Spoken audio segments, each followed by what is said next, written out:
Everyone, my name is Jill Loftis, and I'm here at Goddess Nuit Astrology, where we weave in the magical mysteries of the heavens above us and how they integrate and weave into our experience down below. I'm honored you joined me here today, and I just want to talk a little bit about what is astrology, why astrology, what's up with astrology. Um, so if you're here, you're clearly curious about what it all means and how it relates to you. And it's interesting how through thousands of years, astrology has woven in and out of the popular culture of the times. Know that astrology is as ancient as human beings forever, forever. We have been gazing up at the heavens and understanding how they influence us here below. In the same way that just we have this simple scientific understanding that the moon, which is a very small celestial object, the moon moves the oceans of our planet. And so therefore it also moves the oceans of our feelings. It relates to the water within us. And so that object alone, we know scientifically, influences us. And then as you move out into our solar system, and realize the magnitude, the size of planets like Jupiter and Saturn, then there is a pull, there is an influence. I came to astrology through my lineage, which is the Kriya Yoga lineage, and Goswami Kriyananda, and he himself was a brilliant astrologer. And we were guided once we became Kriya initiates and just interested in that path of yoga to study astrology because it is a map of your karma.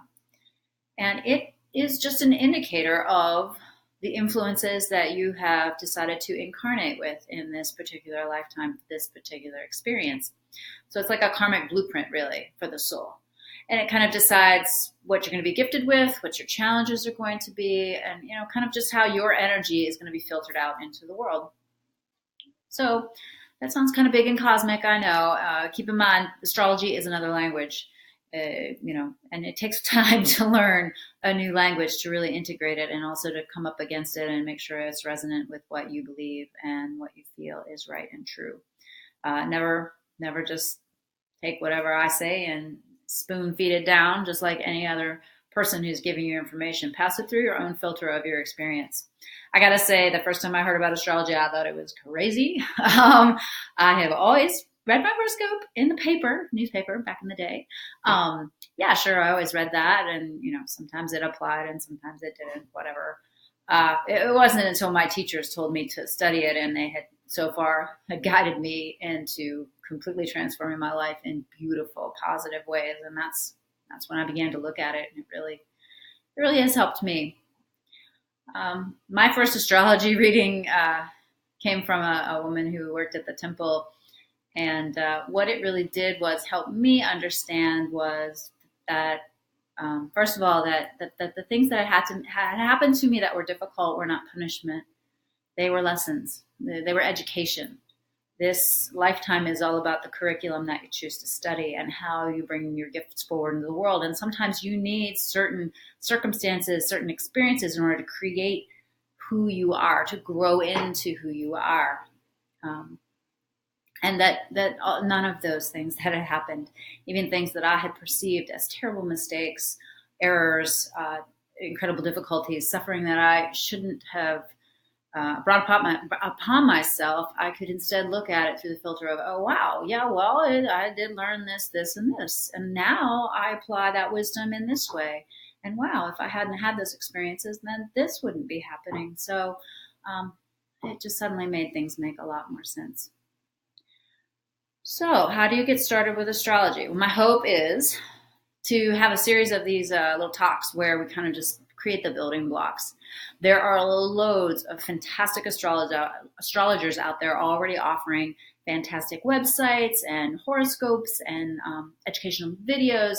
And I plan to share all my favorites with you as well so that you can check them out. And my plan is not to, try to reinvent that wheel. There's people that really know how to do that. But what I see there being a gap in the education of astrology is just like starting at the very beginning and trying to understand each piece. and then just kind of feeling into it and then adding the next step instead of just being in just this state of overwhelm. The last thing I want to tell you about astrology is, to quote my teacher, Goswami Kriyananda, the planets incline, they do not compel. So it's not about forcing. It's not about, oh shit, you've got this, and this aspect, you're screwed, it's not like that. Unless you want it to be. Unless you want it to be like, well, this is the way it is. That's too bad. You can look at other things in your life that maybe you do that. No judgment. We've all done it.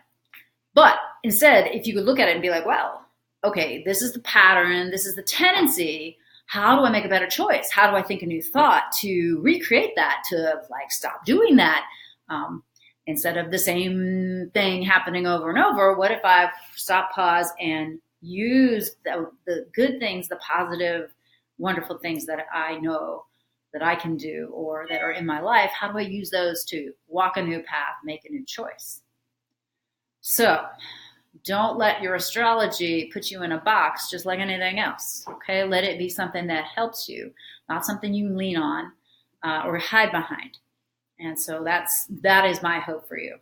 And that is my hope for this website and all the other knowledge that I do hope to share with you. So I give thanks to you for spending a few moments chatting with me, and feel free to check out the next couple videos as we start our journey of astrology together. Loka samasta sukhino bhavantu. May all beings be happy and free, and may the thoughts, words, and actions of my life contribute in some way to that happiness and freedom for all. Have a great day. Bye.